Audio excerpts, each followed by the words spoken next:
Hi, today I'm going to do a review of the Run Disney Star Wars Inaugural Dark Side Challenge 5K, 10K, and half marathon.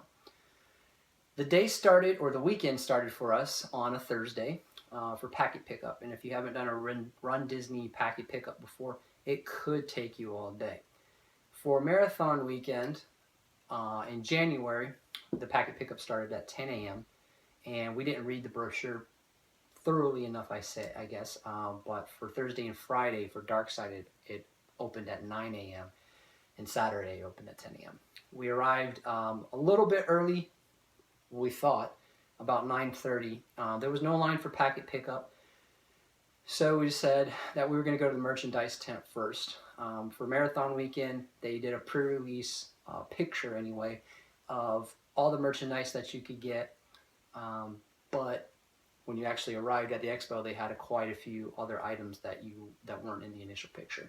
For Dark Side, basically everything was in the pre-release picture, minus maybe one or two shirts. I just wanted to show my Dopey challenge pin. I didn't get to show that in my initial review of Marathon Weekend, but I did buy the Death Star Dark Side challenge pin here. I run a previous half marathon where I received a tumbler glass or a pint glass, and I use it all the time, so I figured why not pick one of those up. So here's the back of it, or the front, and then there's a picture of the Darth Vader silhouette and a stormtrooper. Anyway, not too much other stuff really appealed to me. They do give you some pretty nice shirts. For the most part though, I don't tend to run with shirts with graphics on them, but they did a good job with these at keeping the graphic centered more and away from the nipple line. They do give you the opportunity to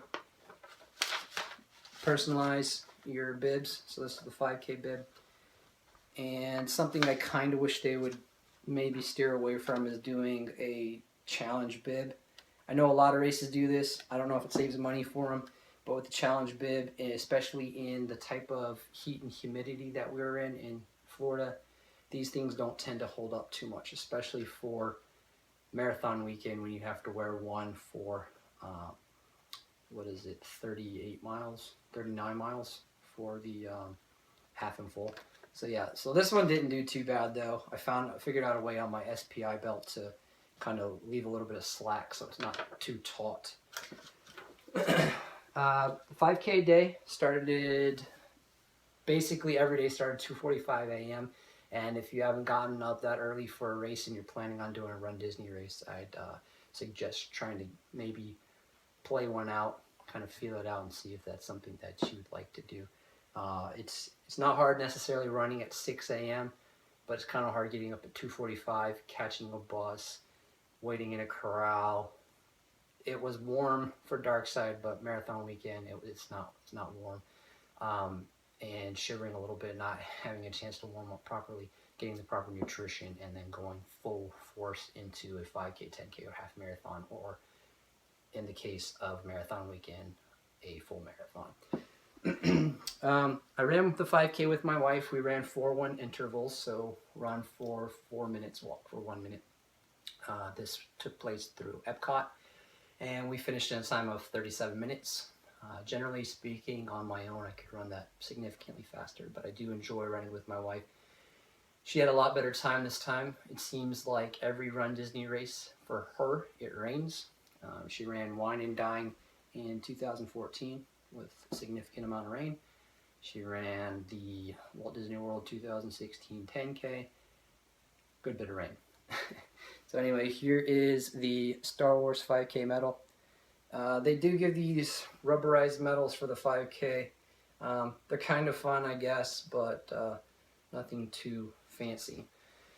Disney 5Ks are untimed races, so if you're trying to PR or something like that at a Disney race, it's based on an honor system, I guess. Anyway, here's the 5K shirt.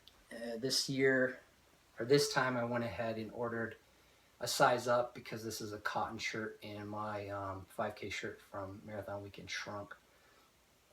So there's the cotton shirt.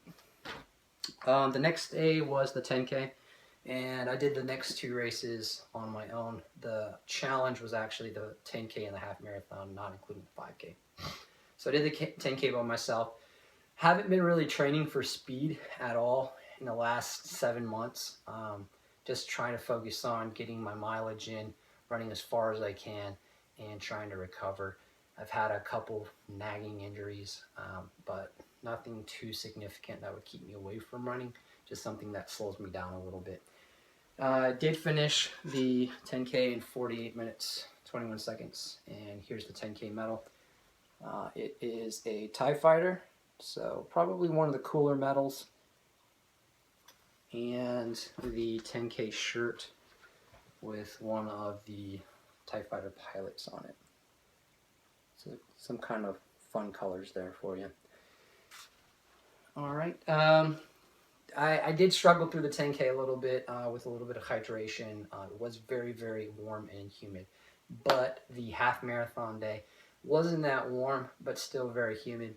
The half marathon day, the actual half marathon started at 5 a.m. Very early in the morning for a half marathon.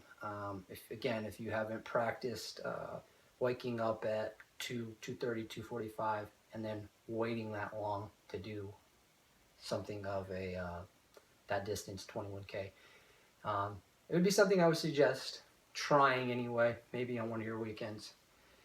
Anyway, so ran the half marathon, struggled quite a bit, really thought that I had a chance to PR, even though I did finish my 10K in about 4 or 5 minutes slower than my fastest 10K.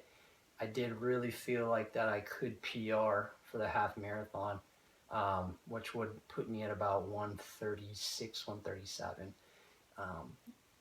Definitely did not happen. I'm surprised I didn't walk at all for the half marathon, but I did struggle quite a bit. I finished the half marathon in 147.36, which I guess isn't too bad.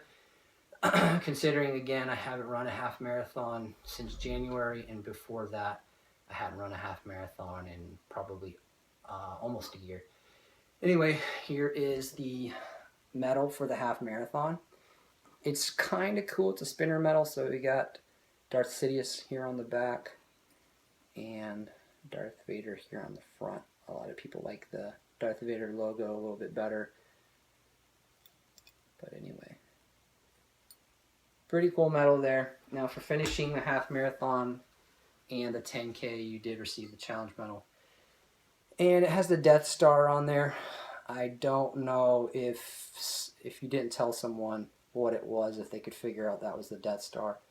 Kind of looks like a weird droid or something. But the half marathon shirt is right here.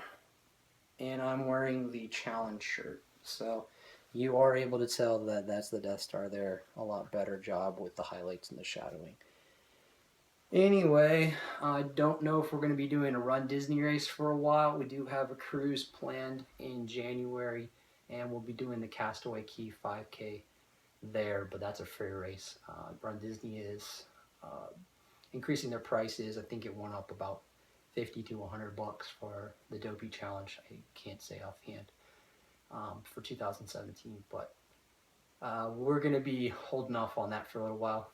We do have some big plans for races coming up here pretty soon, so I do have a 50-miler plan this year, and I'm going to be doing a couple local races. So anyway, if you have any questions about Run Disney, I've done a few of their races and a few of their challenges now. You go and put your questions down there at the bottom. You want to know anything about me, got my Instagram account, same as my username. The shoes that I wore, Score running, the nutrition that I took, Tailwind Nutrition, and I was using some chia seed supplement as well, Huma. The belt that I used was my SPI belt. have my phone on me, my Garmin, and other than that, I use some Body Glide because of the humidity, and everything else kind of just fell into place. I'll be focusing this month on 5K a day in May. If you have any questions about that, you can check out the Facebook page, 5K a day in May for MS. And that's going to be a charity fundraiser for the MS Society. So again, ask questions if you want to, leave feedback if you need to. Have a great day.